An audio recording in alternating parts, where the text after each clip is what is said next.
Механизам за партиски вработувања, а не за правична застапеност. Директори што не знаат да зборуваат македонски, министри што зборуваат само англиски, вработени кои не се ни појавуваат на работните места. Балансерот наместо да ги интегрира помалите заедници, се чини служи како алатка за вдомување на партиските кадри на ДУИ. Познавачите анализираат дека денес гледаме повеќе начини на злоупотреба на балансерот, освен партиските вработувања. Коректив на секој квотен систем е квалитетот и професионалноста. Ако тоа не се вклучи како основна парадигма, основно решение за вработување и за напредување на работно место, тогаш самиот балансер и самиот квотен систем станува антипод на целта за која што е донесен, односно почнува да работи против основната цел за која што на почетокот се размислувало или се сакало и се донел истиот.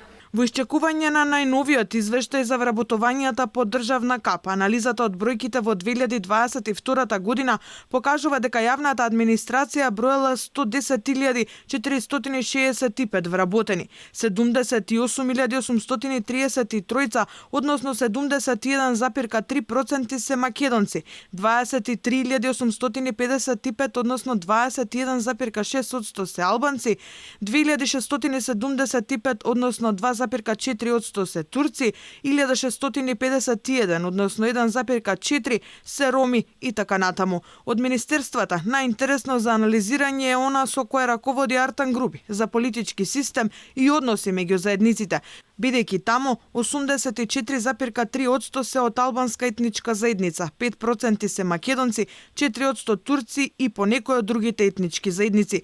Таков или сличен процент на вработување има и во Министерството за економија, Државниот здравствен и санитарен инспекторат, Бирото за регионален развој, Инспекторатот за употреба на јазиците. Во Министерството за локална самоуправа процентот на вработени македонци и албанци е еднаков, односно и од двете заедници има по 44,4%.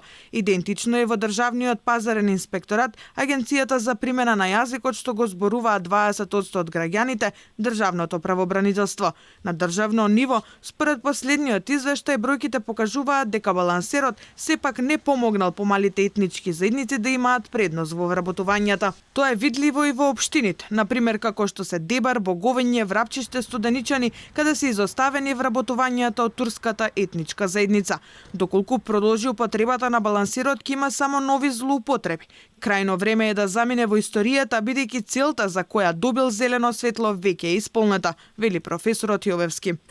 Мерката балансер беше злоупотребена во повеќе и се злоупотреба во повеќе аспекти, не само во однос на партиски вработувања, тоа е веќе карактеристика на голем број на вработувања и без балансер во јавната администрација, но се злоупотребува и во однос на концептот на создавање на лажна слика за она што се нарекува чувство, дали си во ова или во она заедница. Опозицијскиот лидер веќе подолго време бара укинување на балансерот. Ова е услов исто така кој сака да биде во коалиција со идниот убедлив победник на парламентарните избори, ВМРО-ДПМН и коалицијата која што ја предводи, нели, ќе мора да седне и да преговара и да се сложи за укинување на балансерот, затоа што цениме дека е неправичен, дека фаворизира, дискриминира. А сега, после 7 години на власт на актуелната коалиција СДСМ-ДУИ и Димитар Ковачевски призна дека се чести злоупотребите при вработување. Со текот на времето, тој балансер почна да се злоупотребува. Како се злоупотребува? Почна да го злоупотребуваат сите. И вие медиумите имате известувано за низа случаи.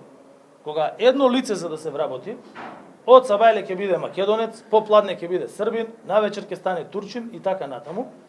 И граѓаните во Македонија не сметаат дека вработувањата по етничка основа ќе донесат правилна застапеност. Анкетата спроведена лани покажа дека 3/4 од испитаниците, или за 76%, лоша е праксата на вработувања по етнички клуч.